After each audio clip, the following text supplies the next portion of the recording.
What's happening? What's up? Got that thing fired up. Hope all is well. Hope all is good. What's up, everybody? Mr. Richard here. Let's go and get started. I hope y'all ready to learn. We streaming on all social media sites: Facebook, YouTube, Twitter, Twitch, Instagram. We live and direct, and we streaming on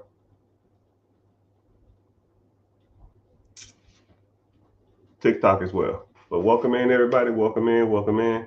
We're gonna go ahead and get started. So I don't know if we want to do a freestyle or y'all want to get an objective. So I'll go ahead and give a lesson. I guess the subject is understanding what it takes to get ahead in life. Actually, we were just talking about this. I was live on another social media platform, and what does it really take to get ahead in life? You got to put in the work, and you got to sacrifice people.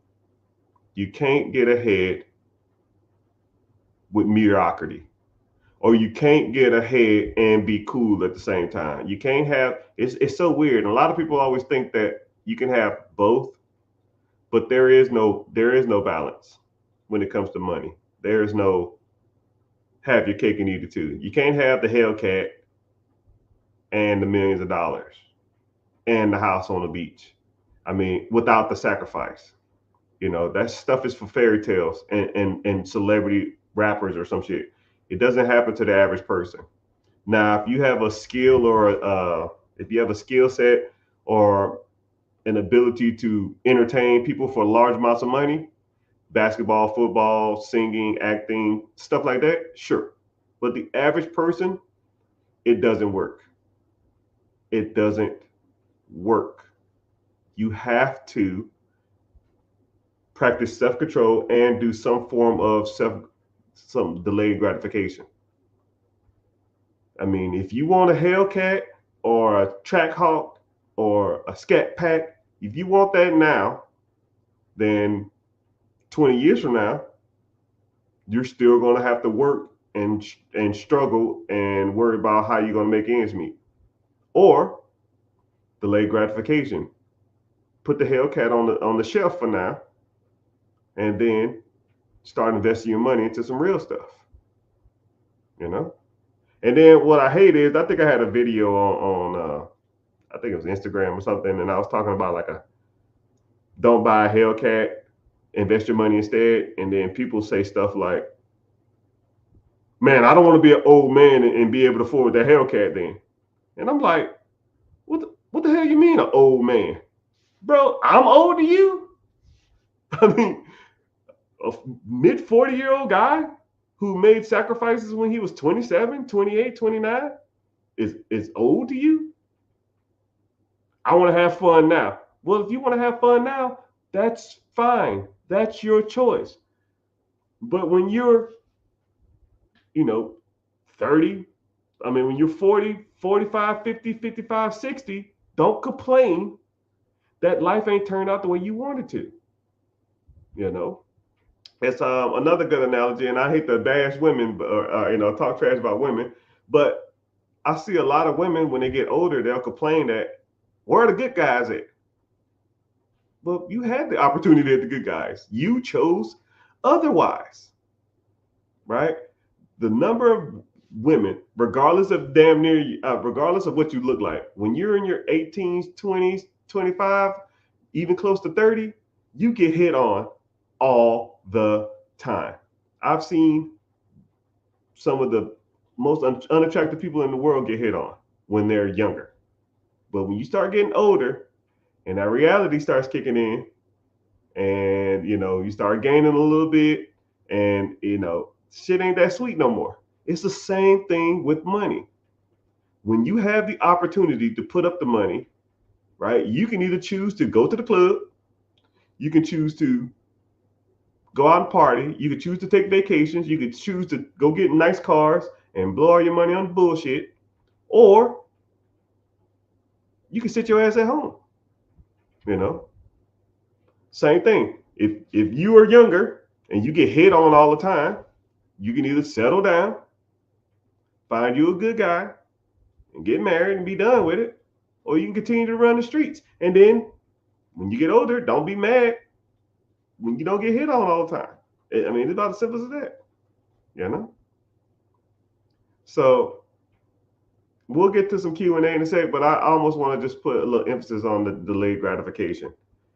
I mean, there's somebody out there right now, the same age as you, probably from the same background, the same sex, and everything, who's putting in the work. Same age as you. So when people say, "Oh man, I'm too old for this. This won't work for me. I'm at this age." No, that's bullcrap. Some of the most successful people in the world started at a later age. Um, I think Vera Wang, famous designer, known for her wedding dresses. I think she made wedding dresses for celebrities. I think she made her first wedding dress at 47 years old. Hmm. You like KFC? Some people love that chicken. I think the first KFC was opened at 51. He opened his first store at 51. Wow. What about Wendy's? You like Wendy's? First store, 46 years old.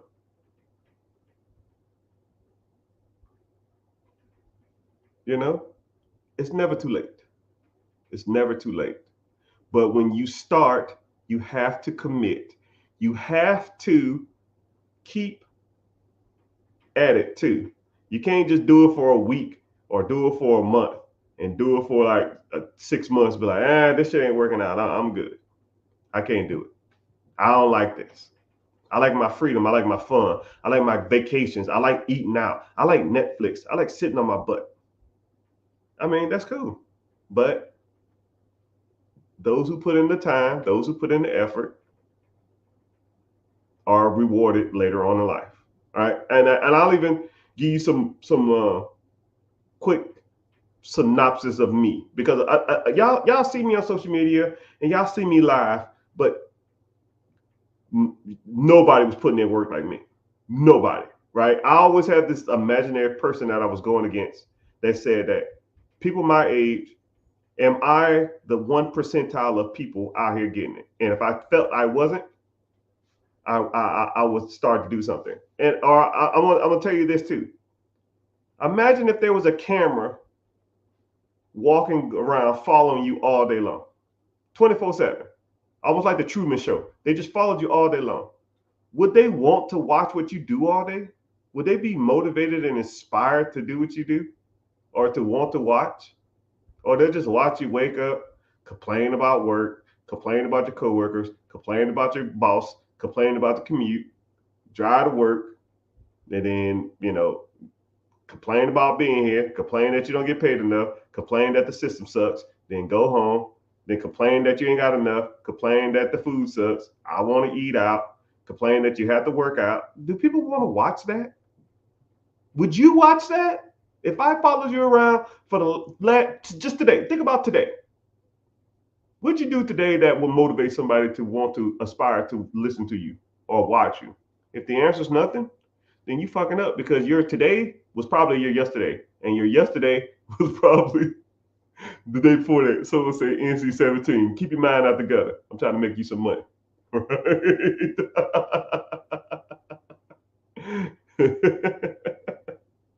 But I'm gonna give you a quick synopsis. When I was 27, 28, this is what I was doing, right? So when people say, "Yo, man, how do you get, how'd you get to where you are?" And they'll say stuff like, "Oh man, you was lucky." Oh no, there's no luck to it. One, I couldn't afford a car for the first 3 years I was in the military, so I would ride a bike to work in the rain, sleet, snow, hailstorm. Don't give a shit. The military don't give a damn. When Reveille goes off at 6 a.m., if your ass ain't in formation, you're getting yelled at or you're getting paperwork. 6 o'clock, hell or high water.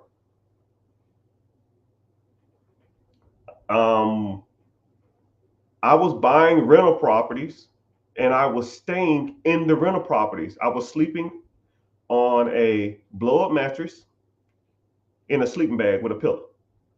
And I would wake up and start to renovate the house and then do that all day long. I would order a pizza or something, eat that because I didn't want to leave the property because I was too busy working, painting, removing carpet, uh,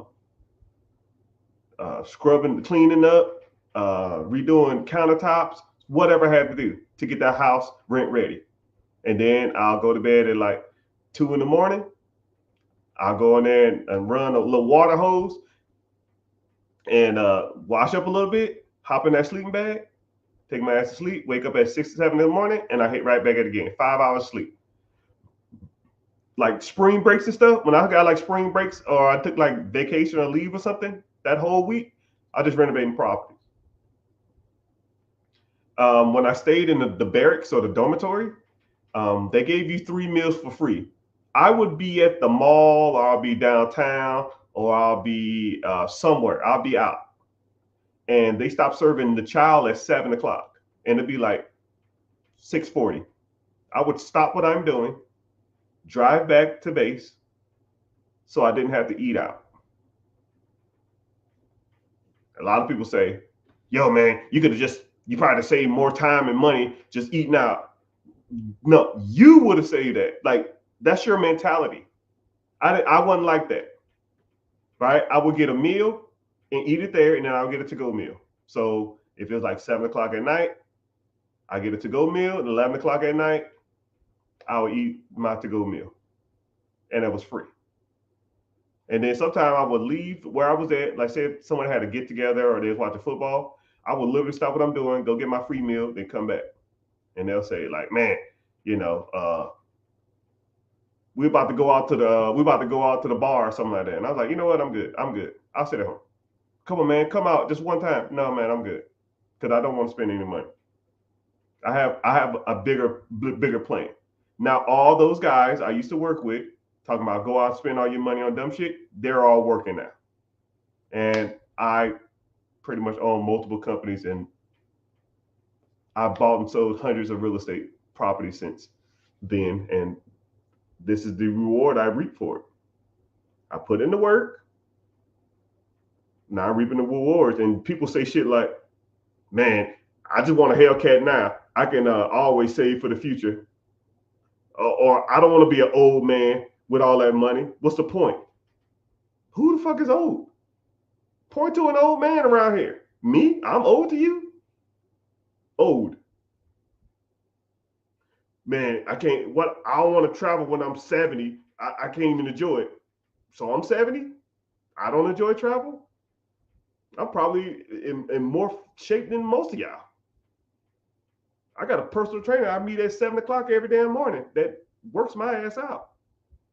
So I can stay mobile and fit and in shape for the rest of my damn life. I gotta live to at least 6 to 75. I gotta get my money's worth out of this damn shit. I sacrificed for 15, 16, 17 years. I gotta get mine. Denzel Washington said it best, "I'm leaving here with some." But it's just crazy how people think that,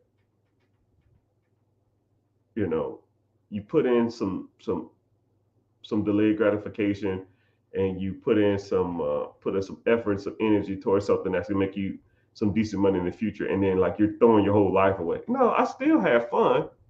I still did stuff.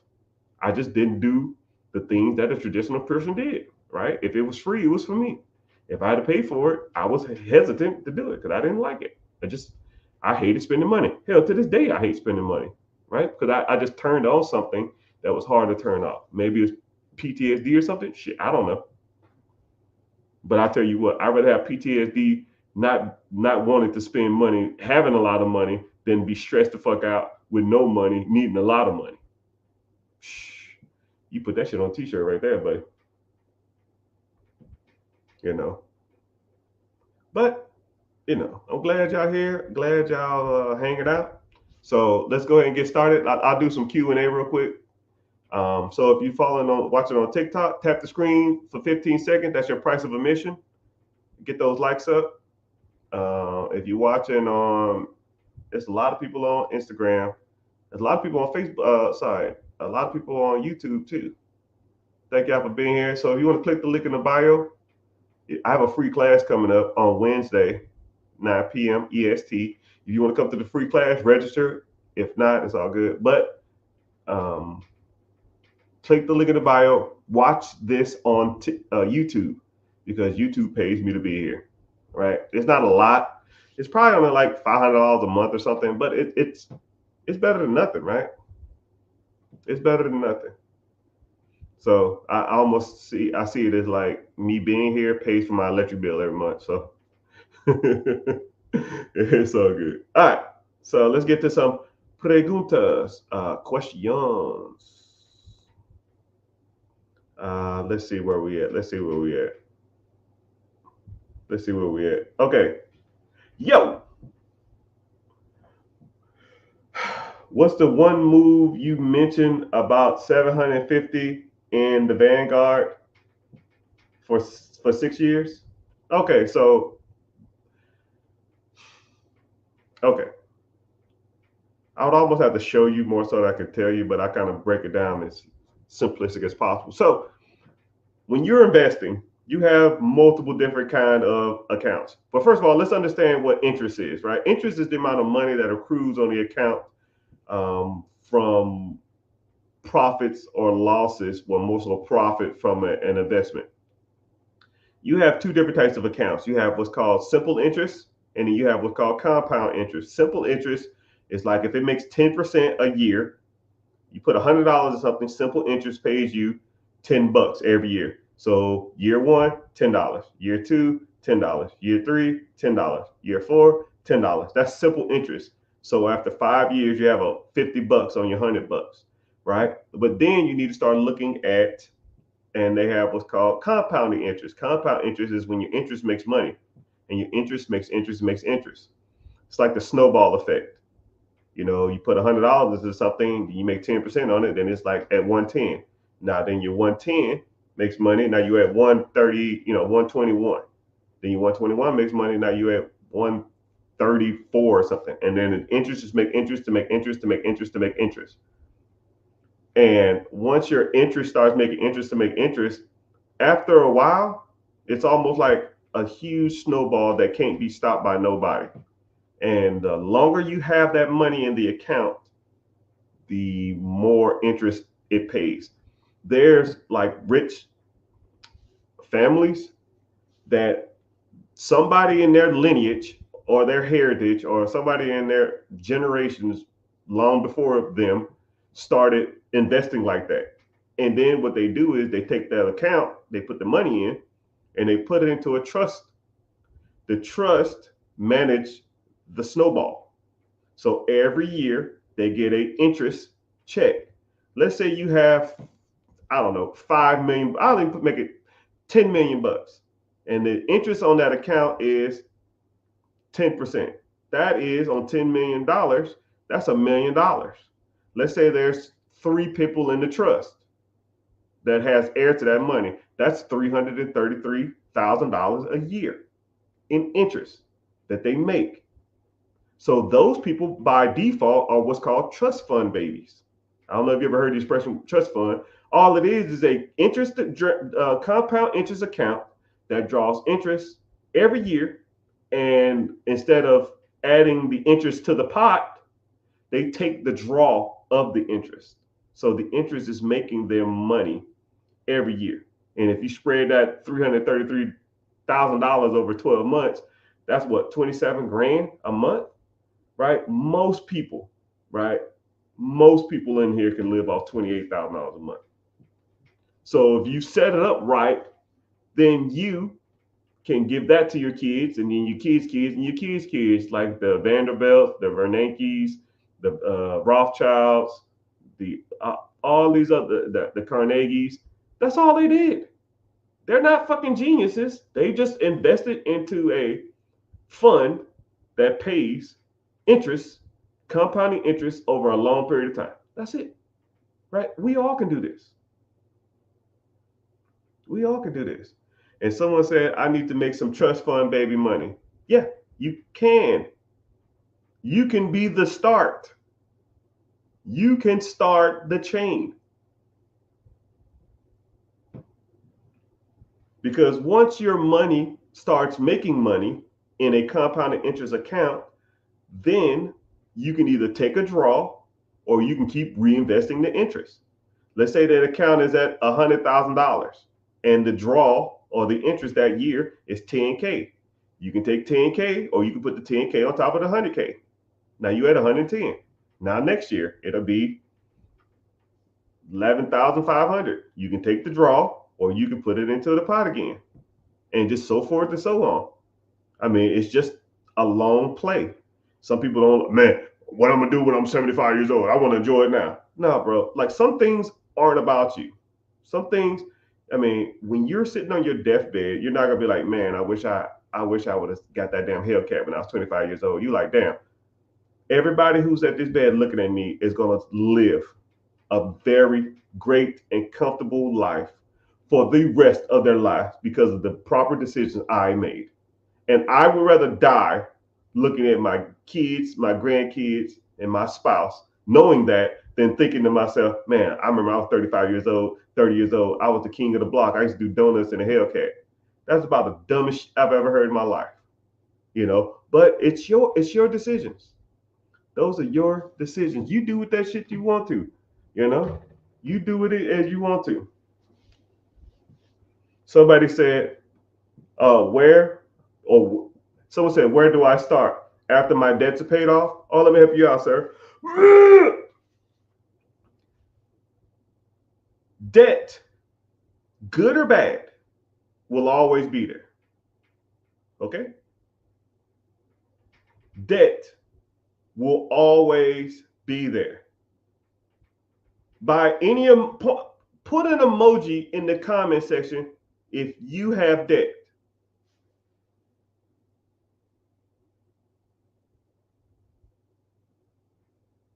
If you have debt, put an emoji. Emoji, emoji, emoji, emoji, emoji. Somebody said, I want to start investing after I get out of debt. I have debt. I have millions of dollars worth of debt. Right here. I'm going to wait till I pay all the millions of dollars off? No. Why? You can still invest and try to pay off debt. Debts are going to be around forever. Everybody has debt. Think of the richest person in the world. Bill Gates has debt. Warren Buffett has debt. Jeff Bezos has debt. Elon Musk bought Twitter on debt. He paid $40 billion for that shit, and he has a monthly payment of about $200 million a month. Do you have a $200 million a month payment? Nope. You think Elon Musk stopped investing because he has debt on Twitter? Nope. I got millions of dollars worth of debt in real estate. Do I stop investing? Nope. Am I going to invest every day for the rest of my life? Yep. Is my investments going to pay me one day? Yep, they're doing right now. You take the money you make and then you pay the debts. That's called debt servicing. That's how you get ahead. You buy assets that pay you income. The income you make, you keep buying more assets and keep buying more. You can buy more until one day you have so many damn assets that you say to yourself, man, I can quit my job. And man, I can quit my job and pay all my bills and pay all this debt off. And that's one of the plays, man. That's just how you do it. And I'll meet people that are so terrified of debt, they just don't, because they don't understand it. Some people will say, oh man, I'm trying to buy this business and it's $1 million business and it makes, I don't know, we'll say $500,000 a year. The first year, I'm gonna just pay. The first 2 years, I'm gonna just pay it off. Well, why? Because I don't want the debt. Well, the debt is covered from the income, right? So why are you worried about the debt? Well, what if it don't work out? Well, what if it do work out? I don't like stop looking at the glass half empty. Look at the glass half full. You bought a business that's been around for 30 years and you're going to crash it in 2 years? What the hell are you? How? If there's a business that's absentee, you don't got to be there. You buy it in the first 2 years, you try to pay off all the debt. Why? It's been around for 30 years. The owner didn't go in there and you ain't going in there either. So why the hell would you take all the money the damn thing produces instead of living off of it and or trying to buy more assets and or paying the bare minimum on the debt? You're trying to pay off the debt. So now you still got to work and you can't even live off the income, but you're trying to get out of debt. So you don't have the debt. Make it make sense. Stop it when I'm lying. You know, I don't get it. It doesn't make logical sense to me. You know, but you know, hey, whatever. But welcome in. Oh man, I see y'all jumping in on the YouTubes. I appreciate it. Go ahead and give me a check-in. Where y'all coming in from, man? I see y'all on Instagram. I see y'all on YouTube, TikTok, Facebook, Twitter, Twitch. Even though I lost my login to Twitch and people still come on there from there. I don't know. It's kind of crazy, right? Texas in the house. I see you. But okay, I see you. Are you gonna save this live? I'm working right now. I gotta get off soon. I might. I should. Orange County in the house. But that individual who gotta go to work, all my lives on YouTube. So just go to YouTube. You can do the rewatch. YouTube in the house. Texas in the house. I get a lot of people from Texas, man. I was programmed by the school system. I'm learning the new way. Oh my goodness. Oh my goodness. Oh my goodness. South Carolina made a small fortune there. It's one of my favorite states. Rent friendly, 1% rule friendly, landlord friendly. Cost per living is going up while the price of homes are pretty much stagnant. They're catching up though. I really can't make it like I used to, but man, South Carolina was bumping. Pensacola in the house, Orange County in the house, Texas in the house. So somebody said I was conditioned from school, man. I talk about this a lot. Lafayette. Somebody said to me the other day. I mean, no. I want you to really think about what school really taught you, right? School taught you nothing about the real world. They taught you and programmed you to show up to a place, do what you're told, don't question the authority in place, go home, and whatever little time you have left, that's your time. And I want you to really think about it. From pretty much 4 years old till you graduated high school at 18, or till you graduated college at 23, 24, or if you got your master's degree at 25, 26, you got a PhD at 30. From 4 till whatever age was for you, 18, 22, 24, 26, 27, 30, you was programmed to wake up, go somewhere, do what they tell you to do, don't question the authority that's been placed in front of you. Go home, and then with the rest of your life, do whatever they tell you to do. Okay? So that's what they've conditioned you to do. So when you get out of school, what's the first thing you do? You go get a job. And what do you do as a job? You show up at this time. You have authority figure atop of you. You do what they tell you to do, and then you go home, and then you spend the rest of your time thinking to yourself, man, what the fuck is going on? You know, that's what school traditionally teaches you. I mean, and then this is what's crazy. Let's say you're at like 15, 14, 15, 16 years old, and you're starting to put up some resistance. I want to put up some resistance of the status quo. I want to start thinking outside the box. But the box almost doesn't even let you think outside of it.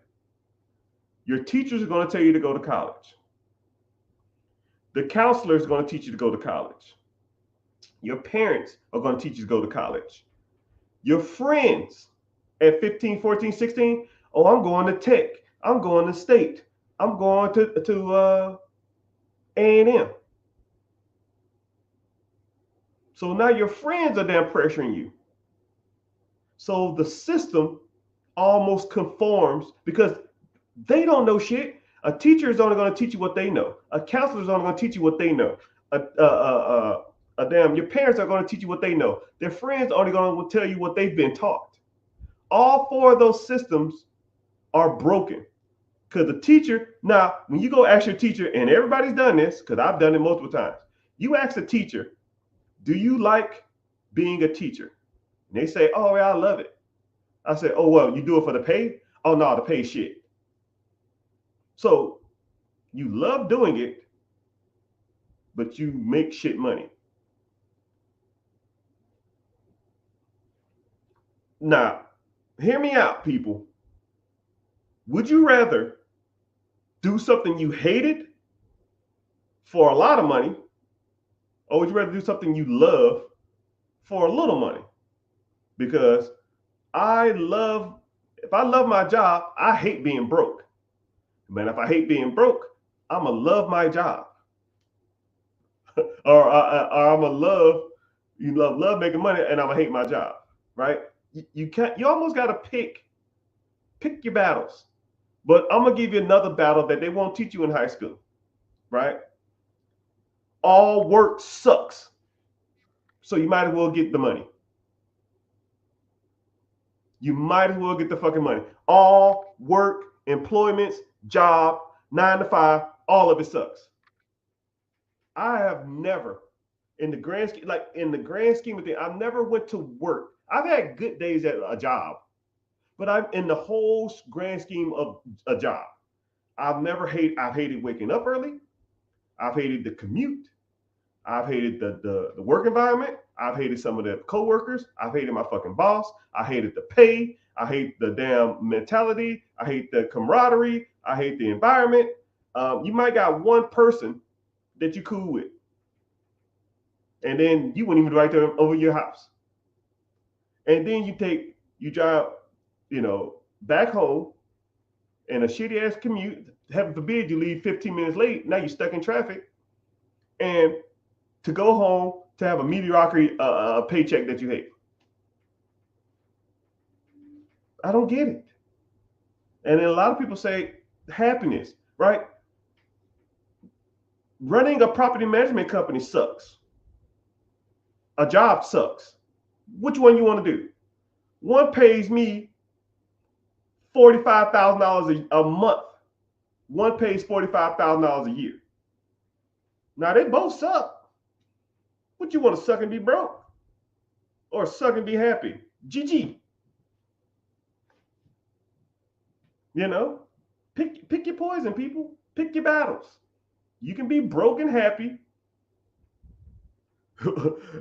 or you can be miserable and rich, I guess. You know what I mean? Or you can be broke and miserable, or rich and miserable. Right? Give me the money. I'll deal with the problems. And most people, if you're in a supervisory position or a management position, you can run your own business. You're just running someone else's business for them. I mean, it's about as easy as it gets. You're running someone else's business. When your job, or when you're the owner of the company, which you probably never met or rarely meet, if you quit that job, he's going to replace your ass because he's not going to that job to do that work. But you're there, you know. And someone else said, despite how much money you make. Yeah, despite how much money you make at this miserable job that you hate, it's always going to be not enough. But you got to take that shit into your hands, man. Only captain of your ship is yours. Only captain of your ship is you. You know.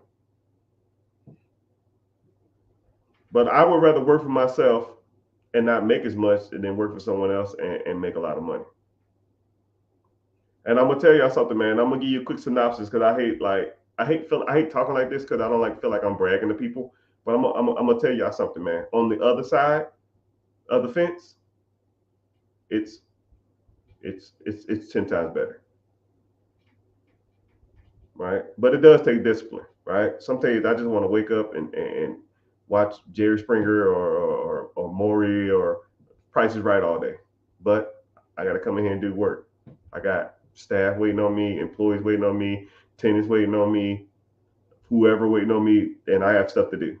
I have a checklist of 50 things I have to do pretty much over a 3-day period every day. And do I just want to sit in the living room and eat ice cream all day? Sure. But I got to do work. But you got to do work too. Just the difference between you and me is my work pays me way more than yours. Because I put in the number, I put in the time, I put in the effort, and I put in the energy. I put up the money too. You know? Is Jerry Springer still on? No, not really. I don't know. I always say Jerry Springer because that's just like daytime TV stuff, but I'll say soap operas. Are you happy? Someone says, what does my day typically look like? I wake up at 7:34. I have a personal trainer who I meet at 8. We do an 8 to 9 session, maybe 9:30-ish. I come home, I freshen up, shower, shave, whatever.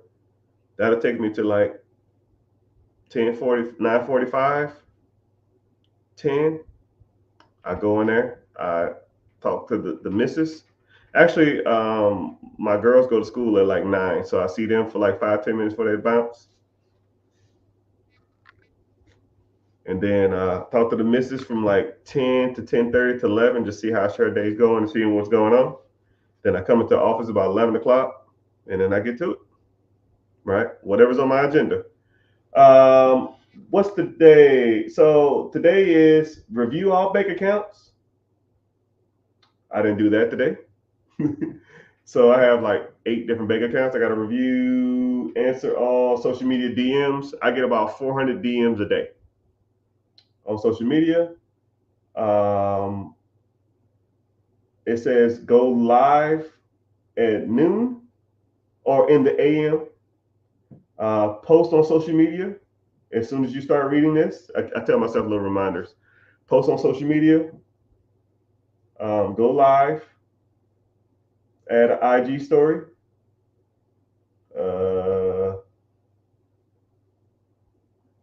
Yeah, that's what's on today's agenda.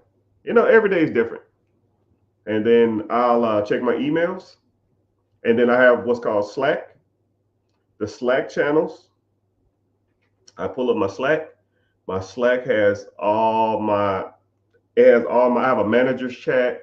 I have employee chat. I mean, I just everything, right? And I just click on the different stuff. Some days, shit, I didn't even look at it today. So you know what? Screw it. Right. I'll pull it up right now. See what's going on. And nothing. Yep, nothing. Some days I forget, but A lot of times I don't. But if people really want me, they'll text me. Hold on a second. I get the flashbangs in my ear from the military, right? They jack my ass up, but it's all good.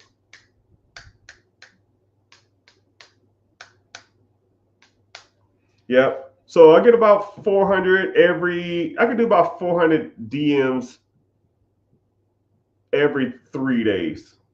It's nuts. And I answer all of them too. I don't pay somebody to do it. I don't do any of that stuff, right? So yeah, I answer all my DMs, but I only do it 2 days. I do it on Mondays and Thursdays. And then on Thursdays too, me and the missus go out and we eat lunch. We always try to eat somewhere new every Thursday. Whatever day it is, I say, what's the latest and greatest restaurant? We'll just Google.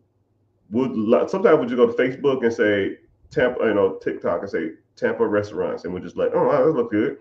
Put it in the destination and go eat it. Right? We don't give a fuck what it costs. I don't care about that. Right? I don't even care about money no more. Like you get to a point where it is what it is. Yeah, and that's a typical day. So on a good day, I can come in here at 11 and be done by 12:30. And after 12:30, I just kind of like, okay, cool. Let me try to make some more money some other kind of way, or look into something, or do something, or read something, or educate something. But on a busy day, I can go all night. All right. Sometimes I just come in here and I'll start at like 11 after I meet with the missus, and I'll go to like 2 a.m. Or just like one person, it was a company that hired me as a consultant. So what I did is I looked at their books, I looked at their numbers, and I helped them grow their social media. I came up with a detailed plan on how to scale their business, and I took a cut of their business. They gave me an upfront fee, and then I took a percentage of whatever they earned over so much time. So let's say this business is making $2 million a year. Okay. What I told them, I said, okay, cool. Y'all making $2 million a year. This is my goal. I'm charging y'all 100 grand, 100 grand up front, and I want 10% of the gross profits for the next 3 years. So let's say if I take this $2 million business and I make them $3 million, 10% is 10% of the $1 million more profit is $100,000. So for the next 3 years, so that's $400,000 deal. And what I'll do is I'll sit there and write them. I'll sit there and write an Excel sheet, whatever, right? Or a slideshow or a PowerPoint. I will sit there from scratch. I'll start with a blank PowerPoint and I'll look at the company's numbers and I'll text myself the answer. And I'm reading at the same time, blah, blah, blah, blah, blah, blah, blah, blah, blah. And I text it to myself, send it to my email, copy, paste, put it over here. And we implement it. And anything they don't like, they don't do. Anything they like, they do. And we go from there. Almost like a growth strategy, right? So when people hire me to do that, they'll give me a timeline, and I always wait till the last minute. But I'll spend like this one company. There was $100,000 deal, $100,000 plus 10%. I wrote pretty much a whole new business plan, new business strategy, growth strategy. I did it in I gave myself 23 days, but I did it in 12. But I got so efficient at it, I can do it with a lot of people. I can do that with a lot of companies. So if anybody interested, I'm not cheap though, right? One guy I knew had a flooring company, and he was doing decent numbers. I think he was doing like 1.5 a year. I got that shit damn near double in the first year. And it was super simple. Super simple. I was like, yo, bro, are you doing this? He was like, no, I never even heard of that. I was like, too easy. And we implemented some stuff and just went from there. Right. And even like the crazy, even like the simplest stuff that a lot of people they overlook because they're in their business and they don't really step back and just look at it. Like I I don't care. The ideas I'm gonna give you 10, 15 different ideas that are extremely unbiased.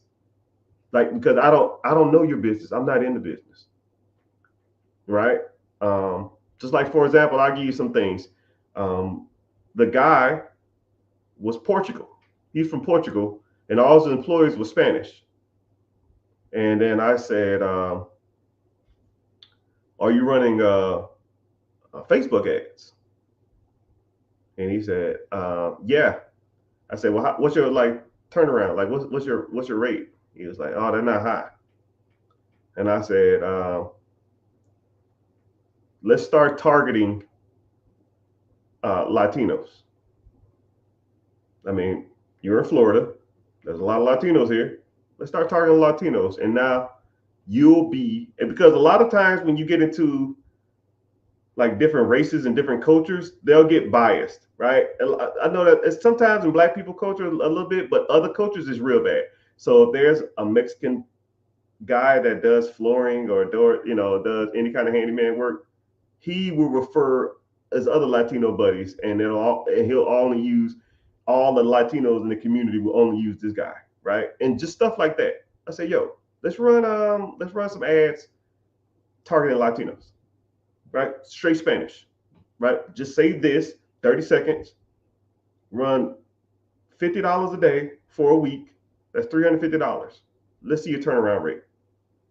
Fucking phones off the hook. All Spanish people off the fucking hook. He had almost went up in sales almost 60%. I'm mean, almost 30% just off of one Latino ad.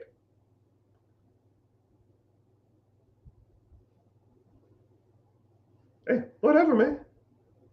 Whatever. And then I said, okay, cool. Let's run the same ad. You know any white people? Cool. Have them do the ad. And we didn't see the same results. Have one white person speaking. It said the same thing. 30 seconds, not the same results. I said, shit, cool. Now we know what we're doing. Now we see our demographic. Let's target these Latinos because that's where your money is, right? You are Latino, your crew is Latino, but you're catering to white people, right? White people probably go to professionals instead, probably go to like Empire or like Lumber Liquidators or Tile Depot or Home Depot. A Latino person, they speak Spanish, they're gonna go straight to you. But hey, what do I know? Stuff like that. But they don't see that because they're in their business trying to work it every day, and they say, oh man, I did this little bit, I did this. Just stuff like that. But I'll write you a 30-page detail on how to scale and grow your business. One guy, he was a little cheaper though. I think I charged him 50 grand. 50 grand, but I wanted 25% of the sales. But his sales didn't increase as much as I wanted it to, but I still made some money. But anyways, enough about that. I don't want to talk about my stuff. This is about y'all. This is about you. This about you. So, preguntas, questions. What y'all got for me? Right? I'm gonna be on here a little more longer. I hate coming up with subjects. I'll talk all day, but you gotta give me something, right? We have a decent amount of people. Welcome in. Let me go and give y'all a quick while y'all give me y'all questions. I'm gonna see who's in here. I'm gonna check in. Let's check in. Twitter coming in. A couple people on Twitter. YouTube is thick. Facebook is always dismal. Facebook never showed me the love, man. I don't know. I'm done with it, but it's all good. Nobody on Twitch, but I still stream on there. I stream from multiple platforms. Instagram, I see you. I see a couple of people just started following. I appreciate you for following. And a decent amount of people on TikTok. TikTokers, tap the screen. Boop, boop, boop, boop, boop, boop. Tap the screen for 15 seconds. That's the only price of admission I asked for. 15 minutes for 15 minutes worth of game. And if you want to, it really helps if you watch this from YouTube. So click the link in the bio, watch from there. It's a lot easier. And I see your comments first on YouTube, so it's a lot easier for me to navigate from there. So how do you do it? Just go to my homepage, click the link in the bio. I don't know. It should say therichgetricher.com, or it should say like Stan Store or something. Once you go in there, it'll have a link to a class. The class is called Be Your Own Boss. That's my free webinar. If you want to come there and hang out, it's Wednesday, 9 p.m. EST. Or you can just click, it'll look up top, it'll say YouTube. Or just go to YouTube and search The Rich Get Richer. And if you're following from there, that's fine. You don't even have to follow. Just give me the views. I just need the views, man. That's all I need. So, okay, cool. Let's get to some preguntas. I have very little savings and decent income and hope I get out the rat race. Okay, young brother. That's a good problem to have, because I meet a lot of people who have a lot of debt and a little income, but you have a little savings, and a good income. I don't know how much debt you have though. I meet people that have a decent amount of savings or no savings and not a lot of income. So one thing about you is you are an easy fix. Even a fix, you just need some tweaking, right? You just need to be navigated in the proper ways on how to invest. You need to be shown what investment tools can get you to the finish line and get you out the rat race, and or what can you invest in to make you enough money so you don't have to work, because ultimately that should be your goal, is to not have to work for someone else.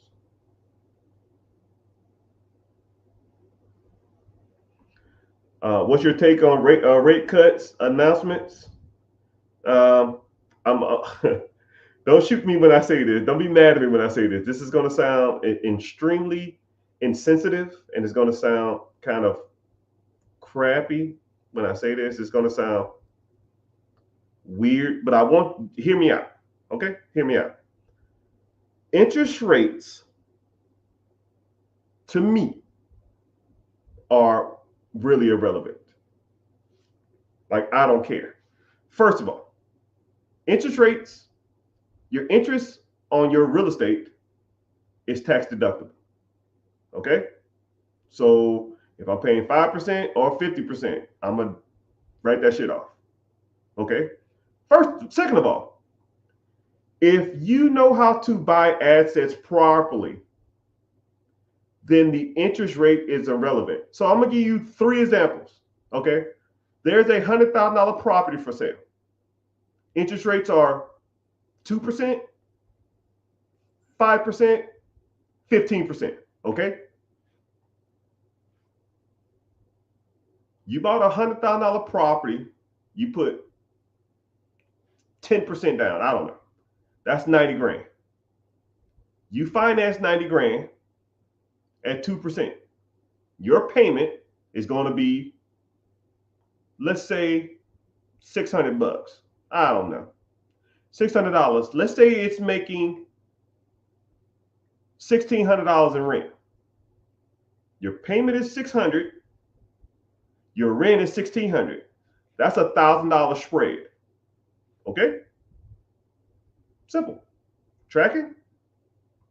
Example 2. Same $100,000 house, 10% down, 90 grand. You pay 5% in interest. Now your payment goes from 600 to 800. 800. You rent it out for 1,600. 1,600 minus 800 is $800. So you make $800 a month. The 2%, you made 200. 2%, you made 1,000. 5%, you make 800. Okay? Same scenario. You bought a house for $100,000. It's 15, you put your $10,000 down. You finance $90,000. Let's say it's 15%. Let's say your payment is $1,200 a month. You rent it out for $1,600 a month. You make $400 a month. Interest rate at 2%, you make $1,000. Interest rates at 5%, you make $800. The interest rate's at 15%, you make 400. Come closer. Come closer. Every interest rate, if you buy the property right, will make you money. So do you care what the interest rate is? The answer is no. I don't care. I'm not trying to sound insensitive, and I'm not trying to sound like a butthole, right? But what the feds do, or the president do, or Congress, or I don't care what interest rates are. If I have an asset, it produces me income, and the debt on the asset is less than the income coming in, I'm cashing checks. That's the play. That's the game. I don't care who's in office. You vote for this person, you vote. I don't give a fuck about none of that. When I buy something, am I going to make money or lose money? That's it. And I adjust for that day. If I bought a house, and let's say the payment is $1,000 a month, but those houses are rented for $800 a month, I didn't say shit about interest. That's not a deal. Same house, I bought it for $100,000. The houses are rented for $1,500, but my payment on that is $500. Well, sign me up, Captain. Sign me up. Sign me up. I didn't say nothing about interest. I didn't say nothing about a president. I didn't say nothing about no Congress. I didn't say nothing about no Senate. I didn't say nothing about no, oh man, the interest is going to fluctuate. The interest is going to go up and down. None of it. I don't care. Does the asset you want to buy, the day you want to buy it, produce you income? If the answer is no, don't do this shit. If the answer is yes, do it. Say word. Word. When I say that, for those who are newer here, I got some rookies in the house. I know. We look thick on the damn. We kind of bumping on these platforms, right? I mean, the more I figure, the more I talk on these shits, the more people start hopping in. When I say word, you got to say word back. Okay, that's my thing. So when I say word, that means like just reiterate that you get what I'm saying. If you have a question on what I'm saying, ask the question. But if you comprehend what I'm saying, just say word. All right. This is like a weird thing, man. I should get a t-shirt that say word. So when I say word, I put word in the comments. All right. Someone said $100,000 house that rents for $1,500. I need to find them.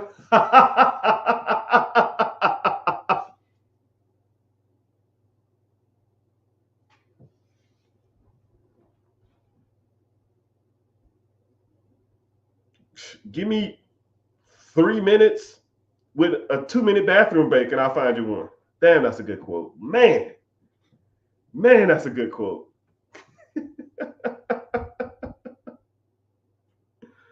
Oh my goodness. If I wasn't streaming on all social media platforms right now, I literally pulled it up in front of you. You know what? What I'll do is I'll read questions while I pull it up on another chat for the individual that said they can't find them.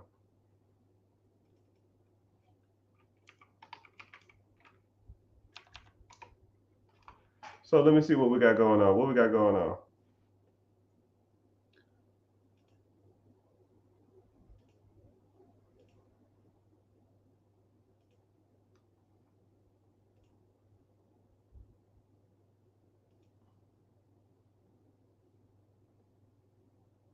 Everybody work. When you hear the call, you got to get up on the run and word up. Oh, everybody work.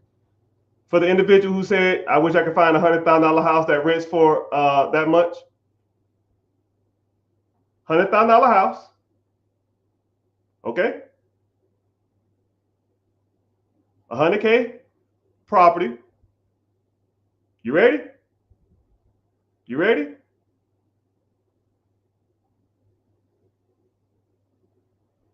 Not only did I find him a $1,500 property, the property rented for $2,100. Put a boom emoji in the chat. I'm live on TikTok. I apologize. I see y'all though. Every once in a while, you just got to prove people wrong because they don't know what they're talking about. Right? I'll show you again. $100,000 property.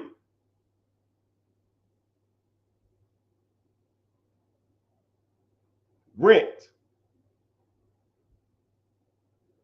$2,100.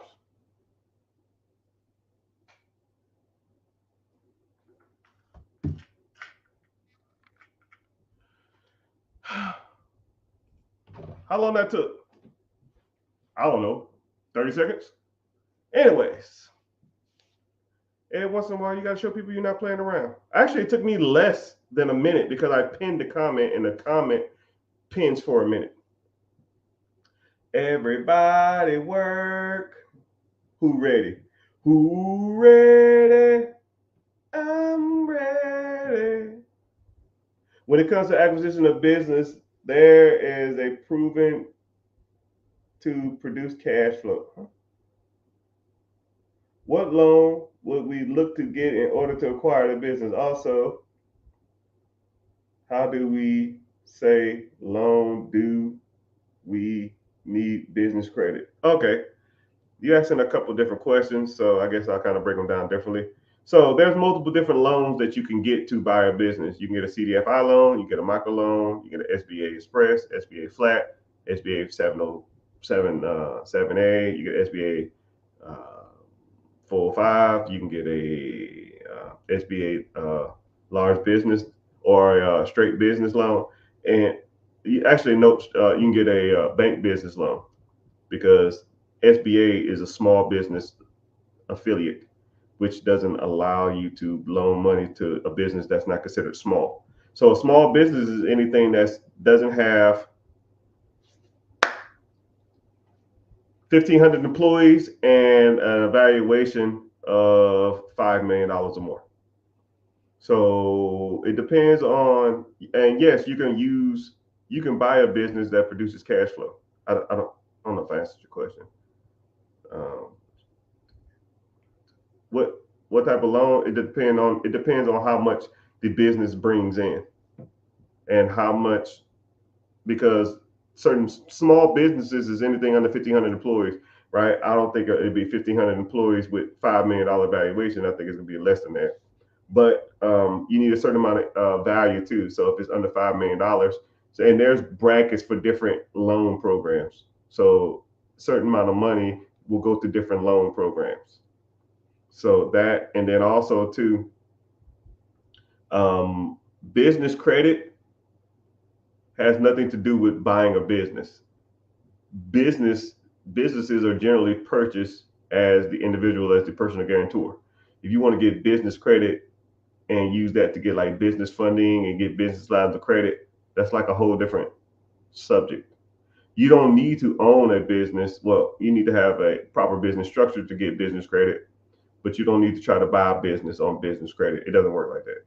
Business credit has nothing to do with business acquisitions or buying a business. Business credit has to do with leveraging credit from a creditor, like a bank or a financial institution.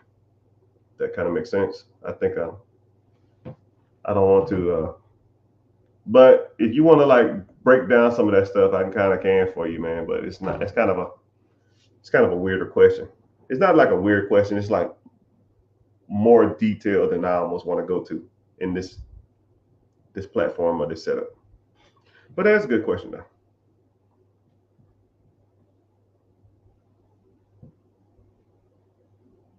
I was thinking about investing all my commissions. If you can afford it, when I was in it, when I was pretty much starting off, I was investing everything I got. If I made 300, 250 was going into the pot, man.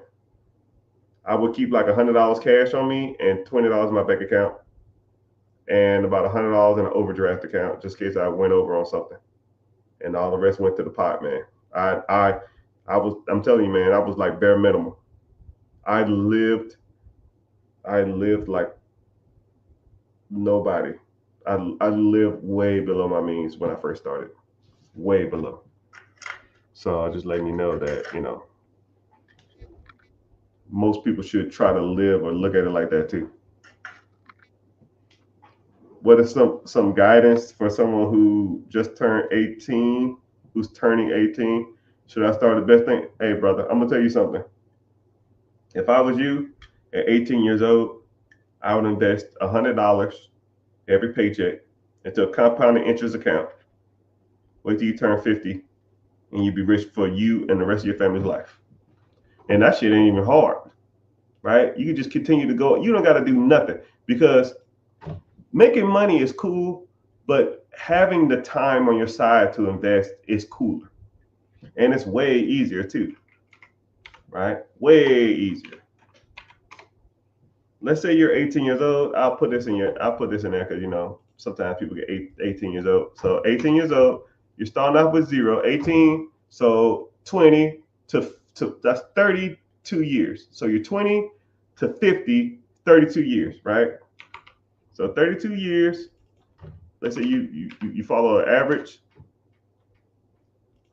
stock market. Let's say you do $100. Let me see. I'll do $150 a paycheck. $150 paycheck. That's 300 bones, right? 300 bones. When you turn 50 years old, you'll have $2 million in the account. And then your interest, where it gets good at, your interest will pay you a little over $221,000 a month. So now, at 50 years old, from 50 to 70, however long you live, for the next 20 years, you'll make $221,000 a year, or close to about $18,000 a month. Now, would you want to take $18,000 a month for the rest of your life at 50 years old? And then some clown gonna say something like, well, I don't want to be 50 years old and have to wait. Mother clucker, I'm almost 50. What the hell are you talking about? I look old to you? Oh man, I'm gonna be old as fuck. What is old? A middle-aged man? I mean, and that method requires you to do nothing. Now, if you want to go out and put in your work onto some real estate, you want to get into some businesses, you want to start getting into some LLC, business structure, business credit, business, you want to go do some of that stuff, that's fine. But putting $150 into an account and work a regular damn job till I'm 50 years old is just normal people stuff. And you just sitting back and waiting. And the more you put into it, especially at a younger age, the more you have. Right? And let's say you got a decent job straight out of high school and you could put $500 into the account, which is $250 a paycheck, which ain't even a lot. That's $3 million. And that's $378,000 a year, which breaks down to 30 grand a month. Man, I wish I caught you the first part. What'd you hear, man? I can repeat some of it, but I get so like off track though.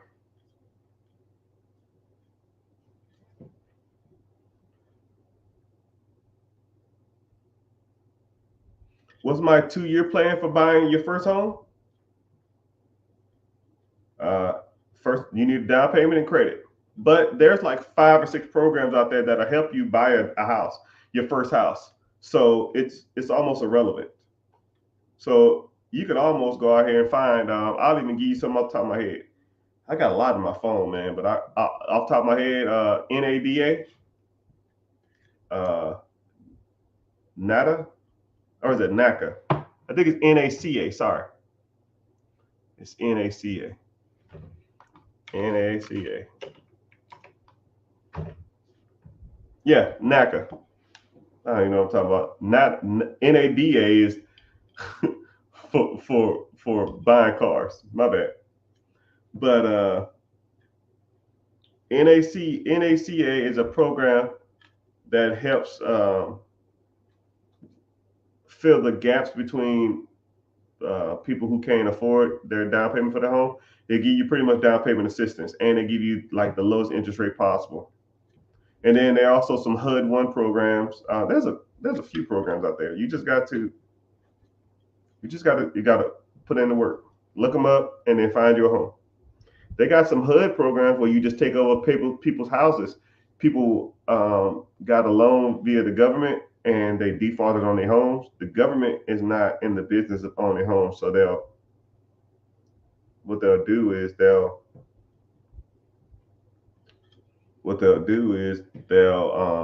put the houses on the website and then you just take over the payments. There's a few programs out there like that.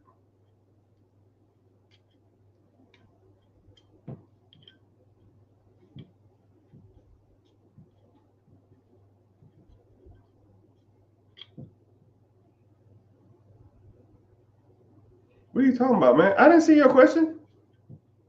You know, it's kind of funny, man. I'm gonna put you in the perspective of me. Someone said, "I appreciate you ignoring a vet who came into some money looking for a way out." Sir, there's comically 130 people on this live.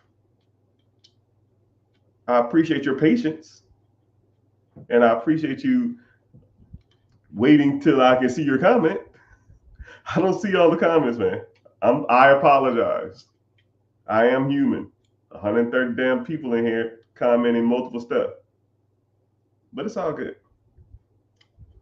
And then what's crazy is I'm a vet, so I don't never use my to my advantage, right? I don't say I'm a vet, take care of me. No, man, it don't work like that, right? It don't.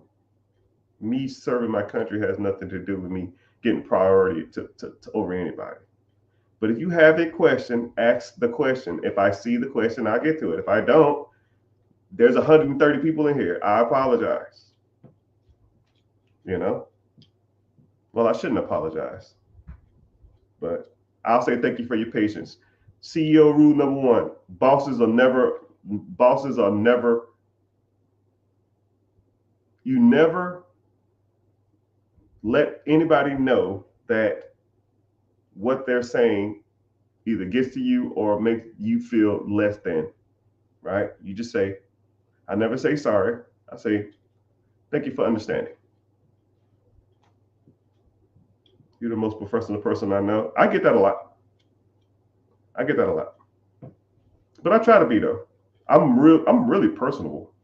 I'm a people's person. I'm almost a people's pleaser too.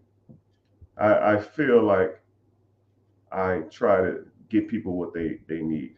And I try to get people what I know. I try to help as many people as possible, right? That's why I come on lives and talk to y'all for nothing, right? But yeah, if you look at me, my head is swiveling the whole damn time. I got like 5 screens up, man. All right, so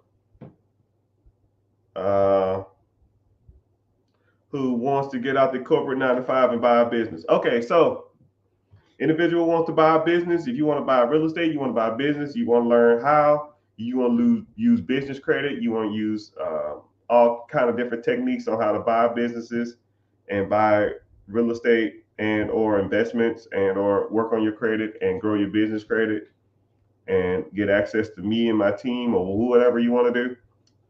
There's a free class coming up Wednesday, 9 p.m. EST. Click the link in the bio, join the class, and I'll see you there. And I can help you. I'll show you what I can do for you, and if I can help you, we move forward. If not, you still gonna learn something because there's multiple ways to do this type of stuff, right?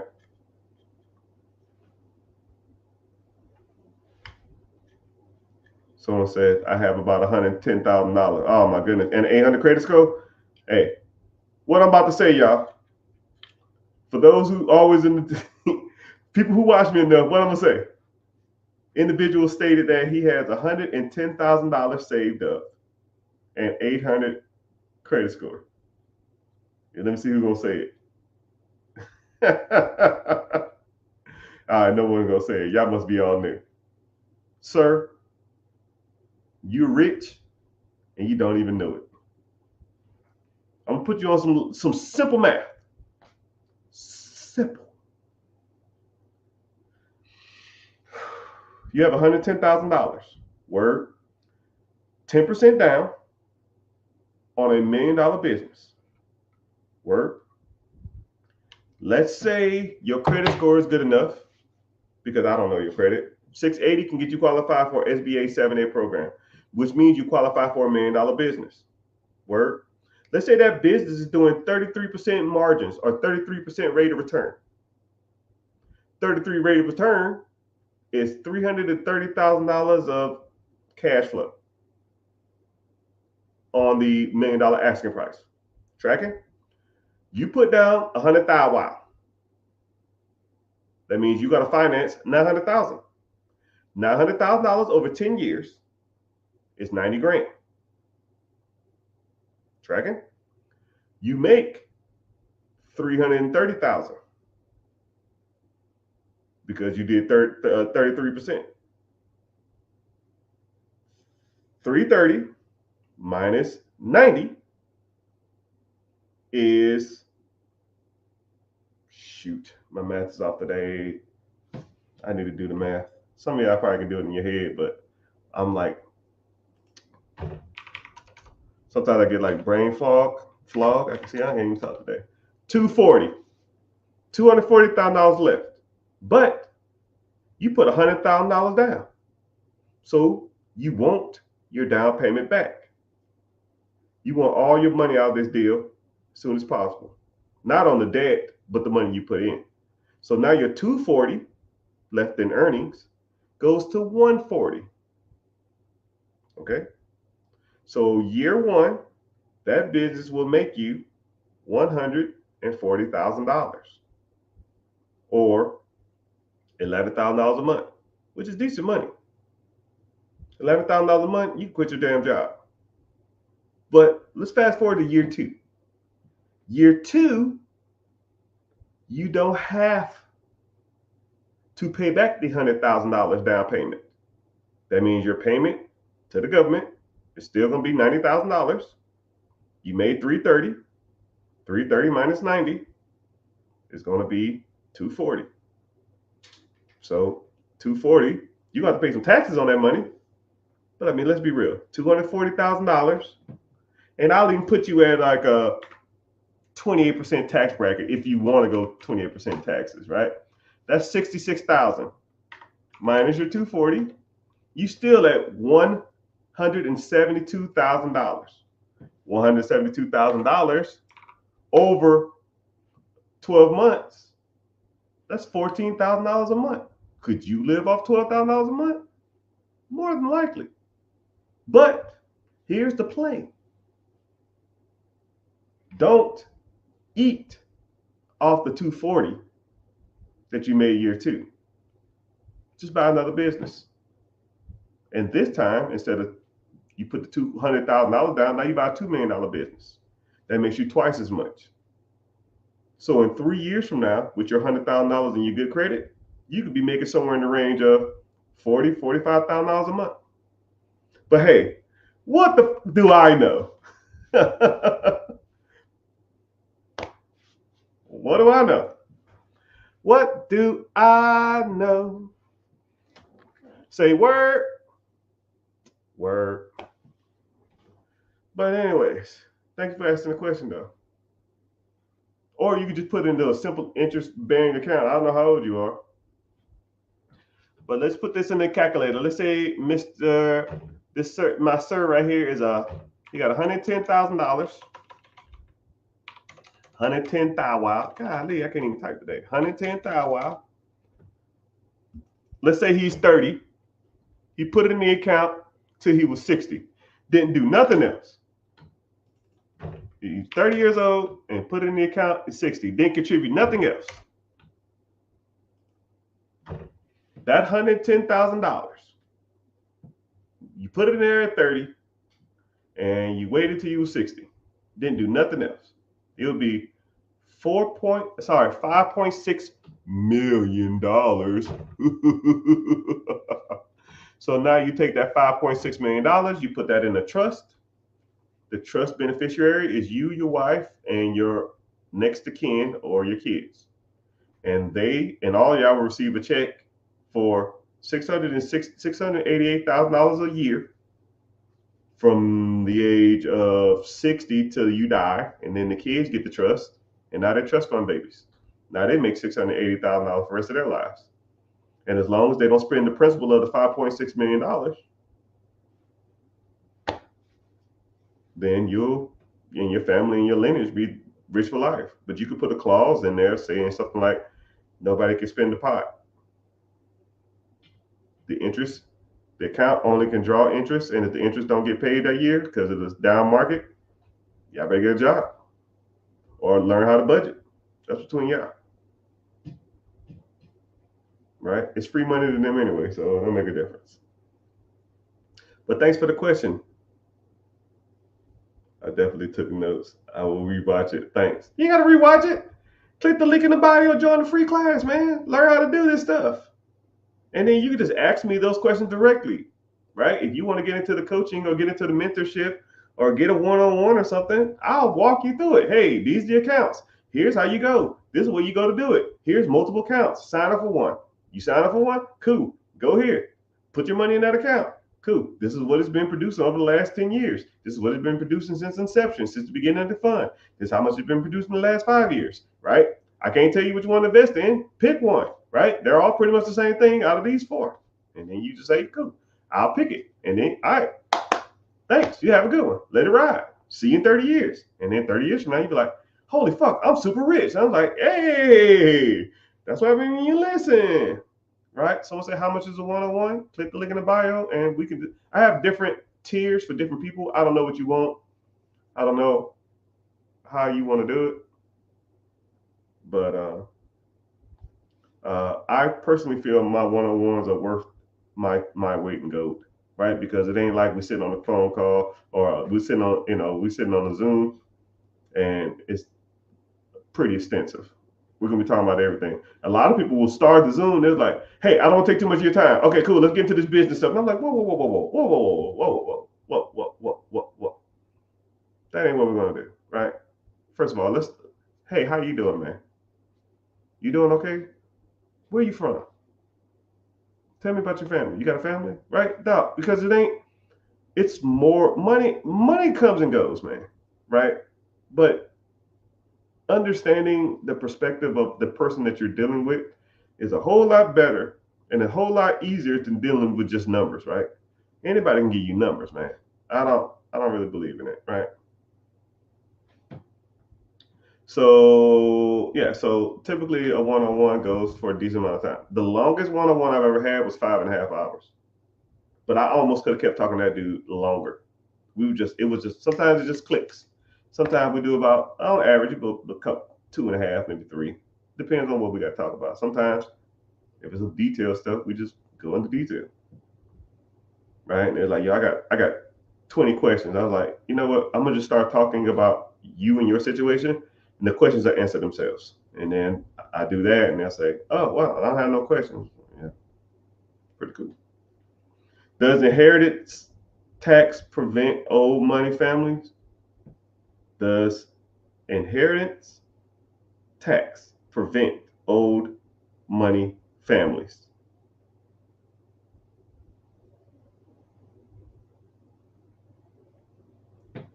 I don't know what that means. Does inheritance tax prevent old money families? Maybe I'm reading it wrong. But it's all gravy. It's all gravy. Let's see who got in here. All right, so price of admission, people. Tap the screen, tap the screen.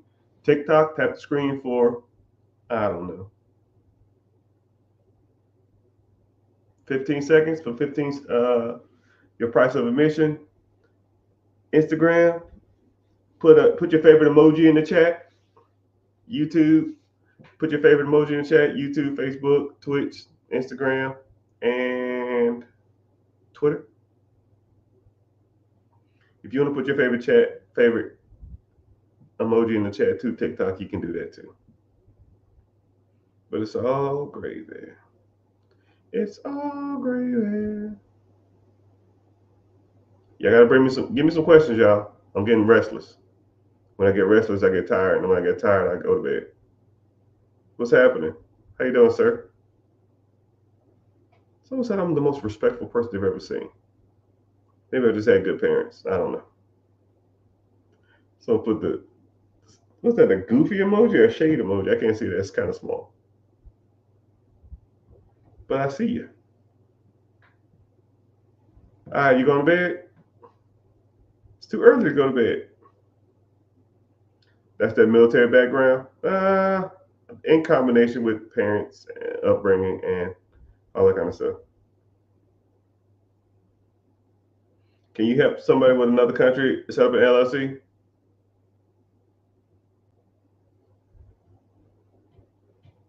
Never had to. That's a good question, though. I'll look it up. I don't know if can you. Let's see. Do you need to be a U.S. citizen to get an LLC? No, you do not need to be a United States citizen to start a limited liability company in the United States. Non-United States citizens, corporations, and other entities can form an LLC in the United States as long as their home of country is not the United States Department of Treasury. Long as their home of country is not on the United States Department of Treasury OFC list. OFAC list. All right, let me look that up. What the hell is that? OFC list is the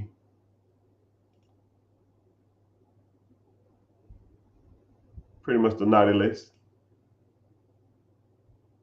Let's see what's on this list. It's countries that can't be sanctioned through the United States.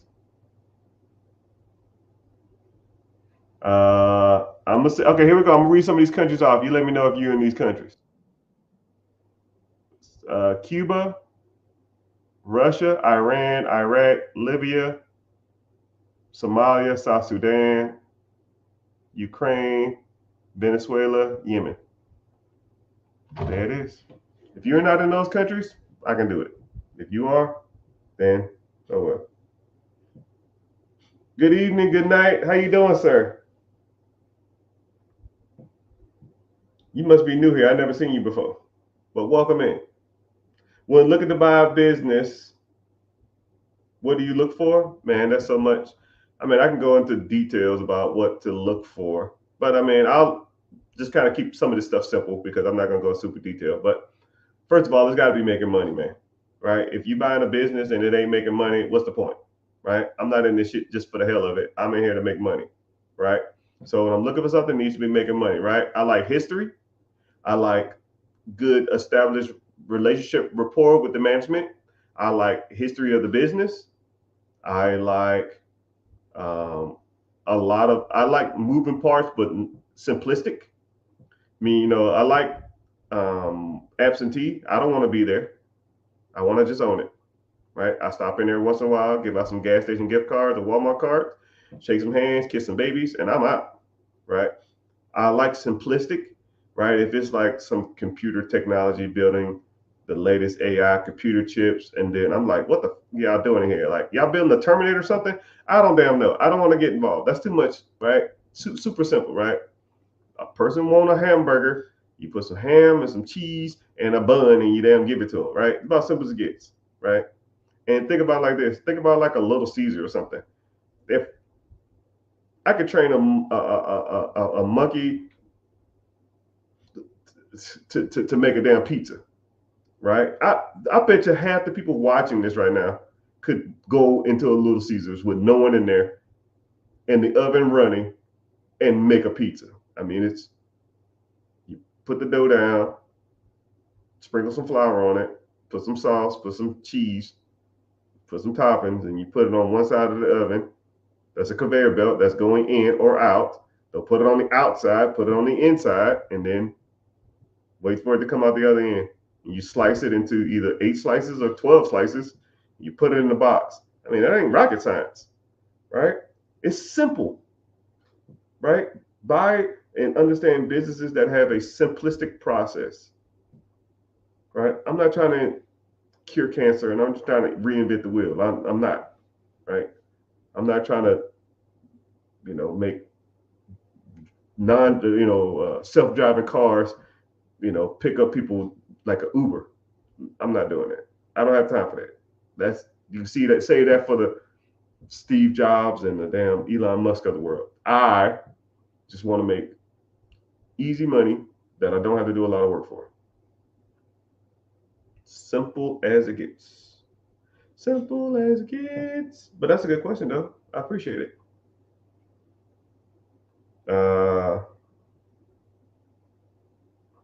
To build business credit, I guess I have to buy something out of the new LLC account.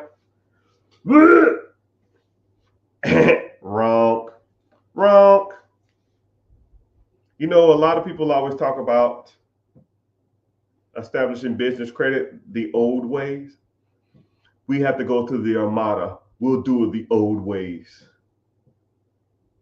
Yeah, that shit worked in 2019. That shit don't work no more. You don't have to do trade lines. You don't have to do net 30s, net 60s, net 90s.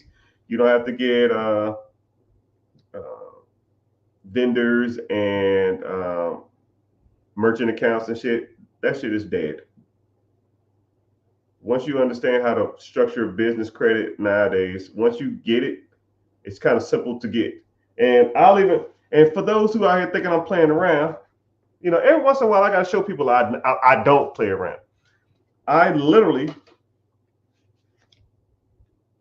have 2 business line of credit. I just got these a couple of weeks ago. Actually, I got one 2 days ago, and I got one 2 weeks ago. Right? $30,000. $30,000. All right. Next one is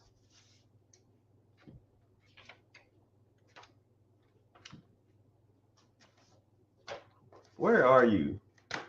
Oh, here we go. Is this it?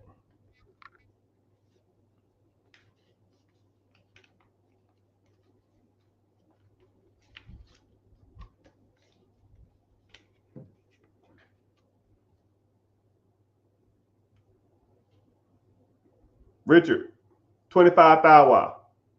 Richard, 25,000. You know they knew because I ain't even damn took them out the damn pack yet. Brand new. Make sure y'all scammers ain't on here trying to hustle me.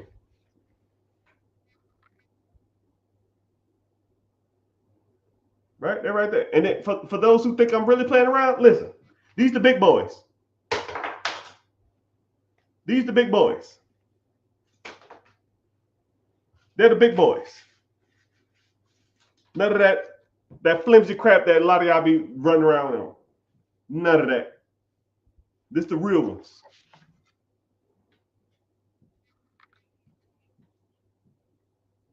It ain't happening. It ain't happening. You throw that on the damn table, they know you ain't messing around.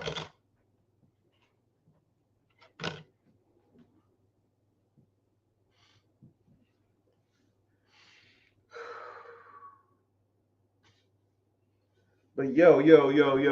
All right, so those who just come in, appreciate y'all for being here. TikTok, click the likes, tap the screen. Tap the screen or comment your favorite emoji. On TikTok, all social media, just comment your favorite emoji or comment where y'all from,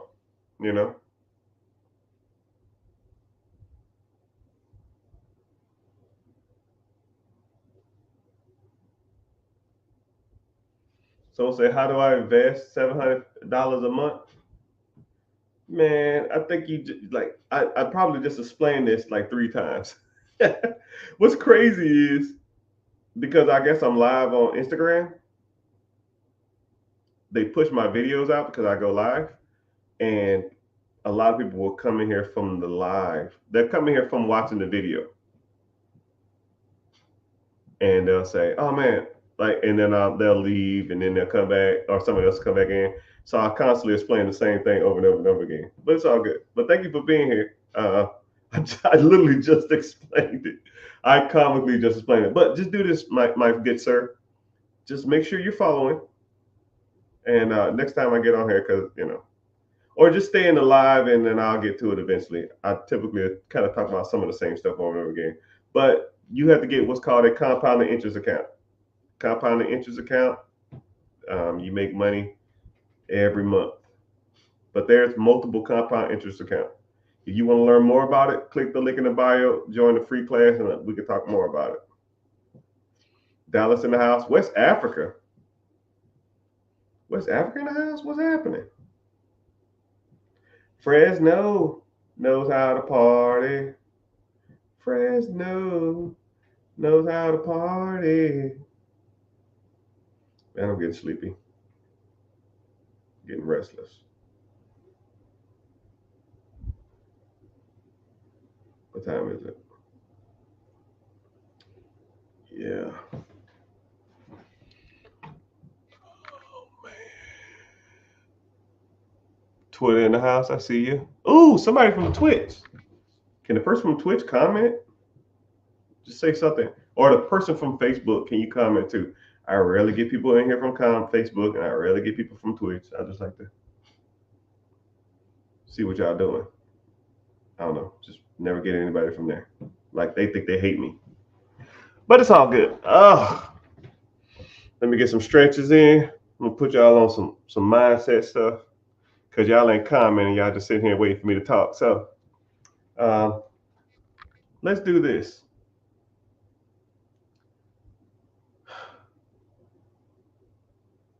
I'm gonna ask this, Dan. Let's do this. What do you think is holding you back from being successful? Right? And I'll even give you some suggestions. You don't have the time. You don't have the money. You don't have the know-how. You are afraid.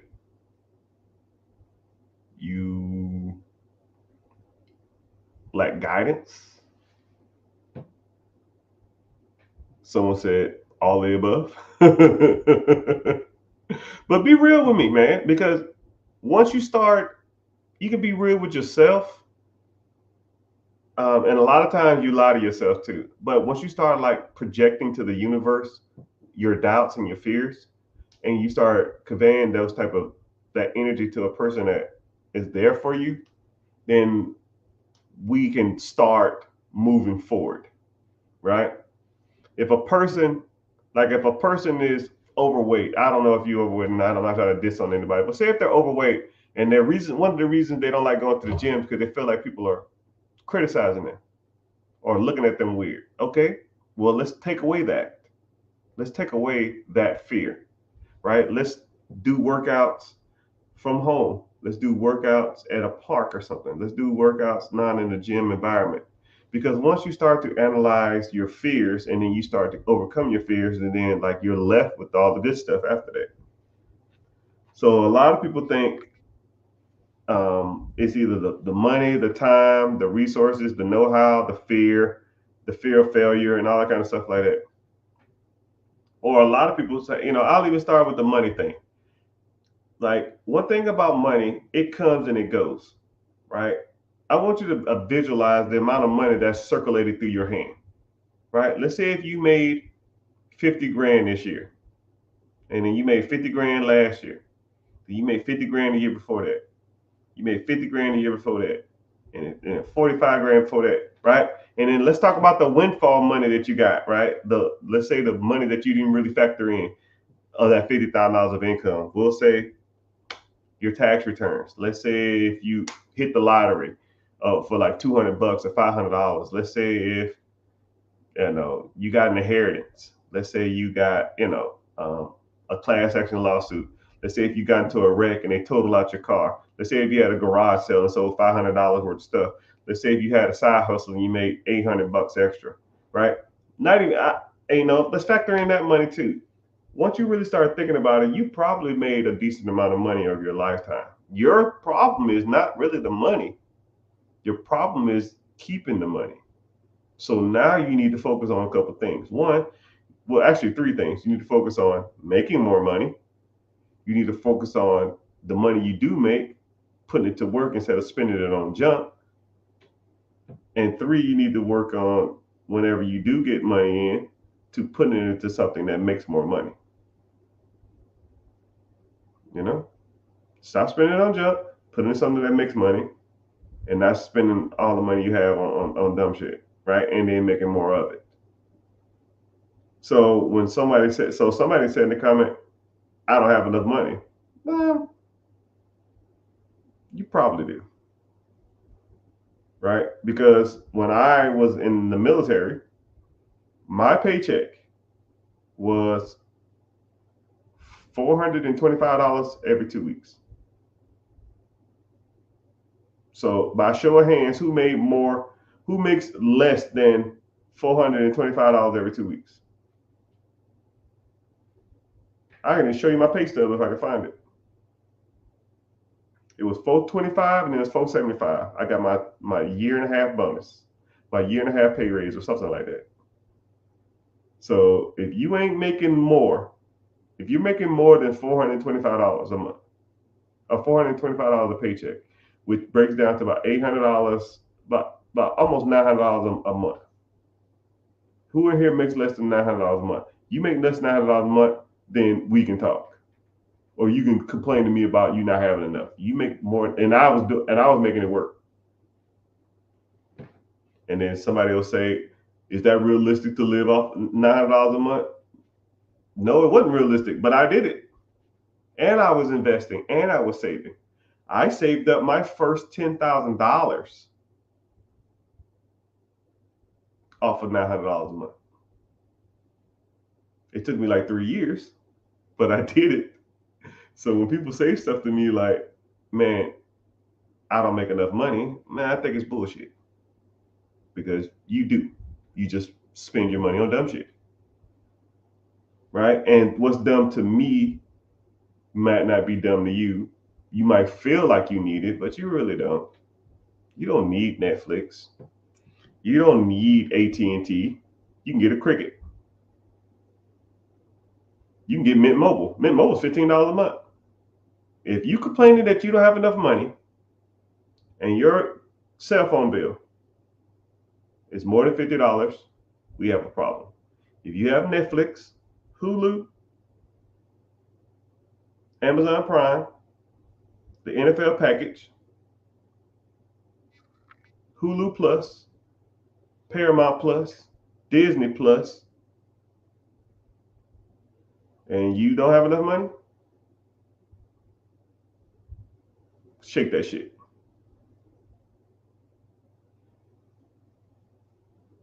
Shake it. If you eat out at least once a week and you complaining you're broke, someone said ChatGPT subscription. All the fucking subscriptions. If it don't make you money, you don't need it. If it don't make you money, you don't need it. You know what's crazy is I was talking to somebody and they was complaining about being broke. HBO Max. How about this, y'all? How about y'all comment, because someone said ChatGPT subscription, someone that says HBO Max. Comment what monthly things you have and how much you pay. I'm just curious. I don't know. I don't have none of that shit, and I'm well off. I got so used to not having it. I got so used to living off antenna TV that I still live off antenna TV. It's almost like I love it, right? Every house I move into, I run a cable through the wall, through the ceiling, and drill a hole and screw a fucking antenna to top of my TV, to the top of my roof. And I do every house I've ever lived in, probably the last 15 years, right? Somebody said HBO Max. How much is HBO Max? How much is Apple Music? $599. Are you nuts? The gym, I'll let slide. You got to work out. I'll let the gym slide. All right, that's the only one, right? And that's even pushing it, right? Planet Fitness, they said the gym is $45. Planet Fitness is $9, man. That's 30. That's $35-$40 a month. Someone said Apple Music. Oh, $599. Oh, okay. I thought you said $599. Boy, I'm about to damn jump through this phone. I'm about to jump through this damn TV. Jeez, man. Wow, that's crazy. How much is ChatGPT a month? A premium. First of all, what the hell is a premium ChatGPT? What does a premium ChatGPT do that the regular ChatGPT don't do? I mean, I thought it all did the same thing. I don't know. Help me understand that. And don't try to justify that shit either. Just say, I like the program and I just like to use it more. What? They give you better options. Huh? Do you use it to make money? If the answer is no, cut the cord, my guy. Cut the cord, my guy.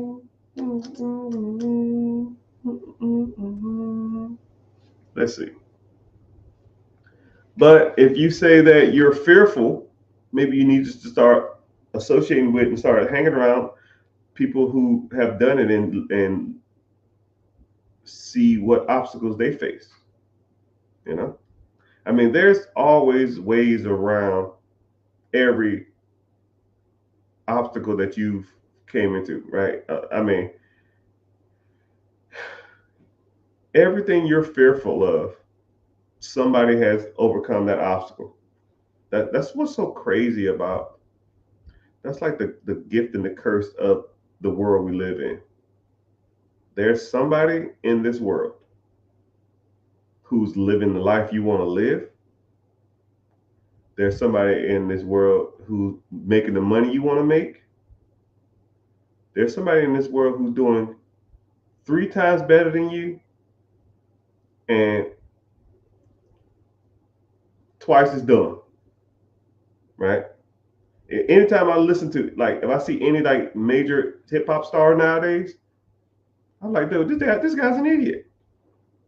This guy has no clue what he's doing in life. How is this individual excelled further than me? And if they can do it, why can't you?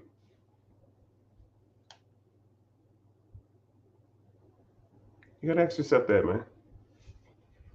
But a journey of 1,000 miles starts with one step. And today's step starts with you wanting to commit to a bigger calling. First of all, you got to start associating with people who are out here doing it every day, people who want to better their lives, because the social circle you probably have ain't probably doing that. You probably hanging with people that want to go to the club. You hanging around people that want to go drinking. You want to hang around people that go smoking, and that's doing the same shit they was doing last year, right?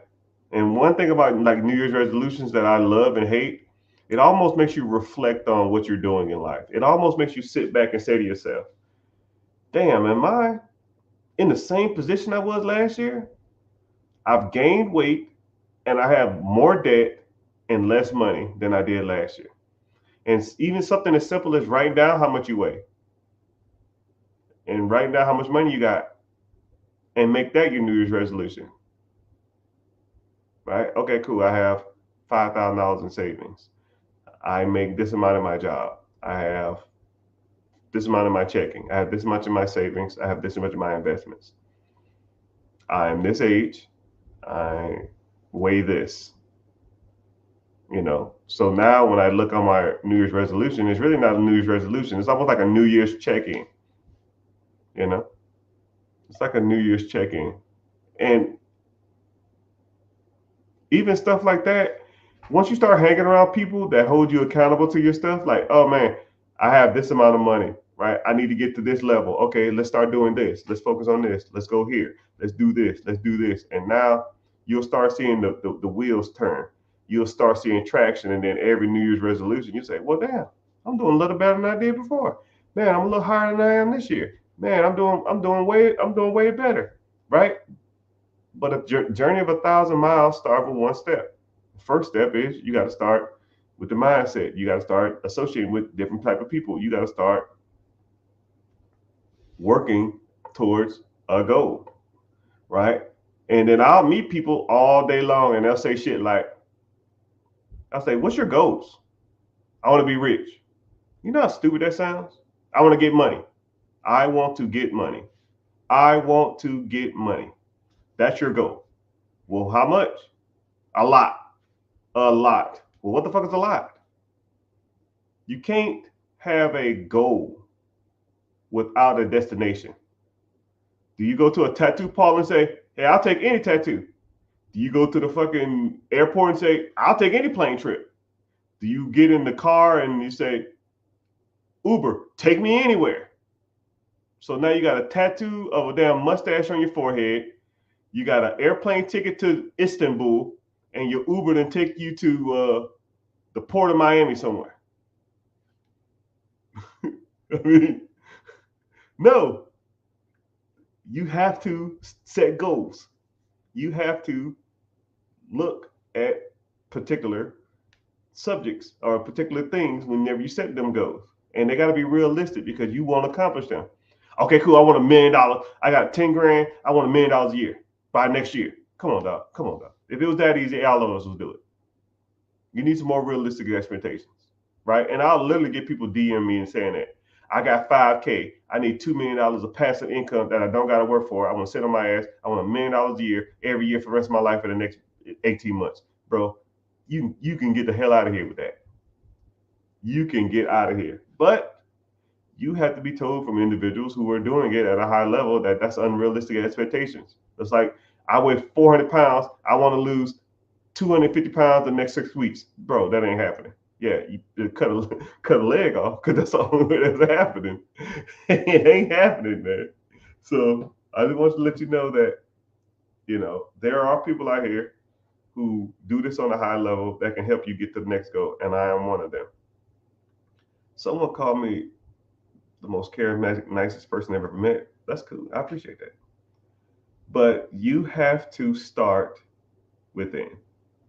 And one thing you have to do is you got to commit to something.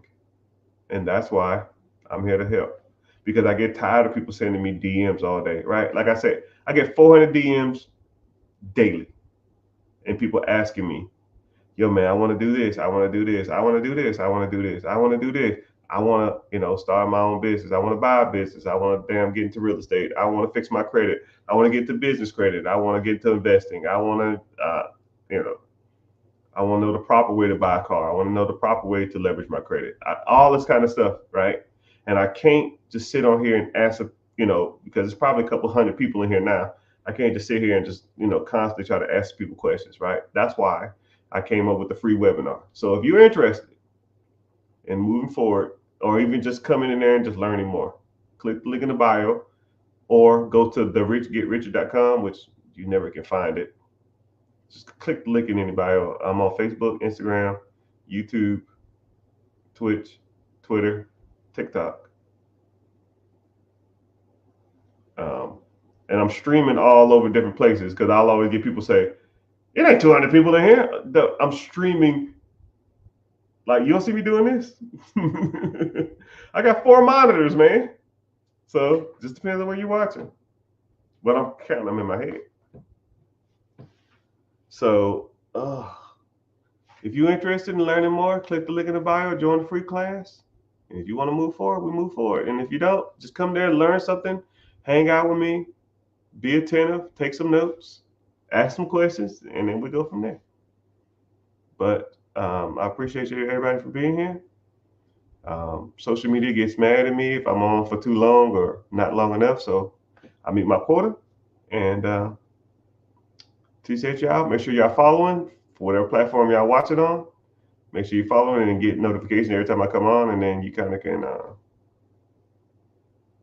see me and, go through life, think about the changes you want to make in your life. And, if you want to come back and ask me some questions on certain subjects, that's fine. If you want to just say, screw it, this guy seemed like he knows what he's talking about, click the link in the bio, join the free class. But Facebook, TikTok, no, sorry, Facebook, YouTube, Twitch, Instagram, Twitter. Appreciate y'all being here. And I'll be the same. It's been real, it's been fun, but it hasn't been real fun because I got a headache. And I'm gonna get off here and go make some money. Later, dudes.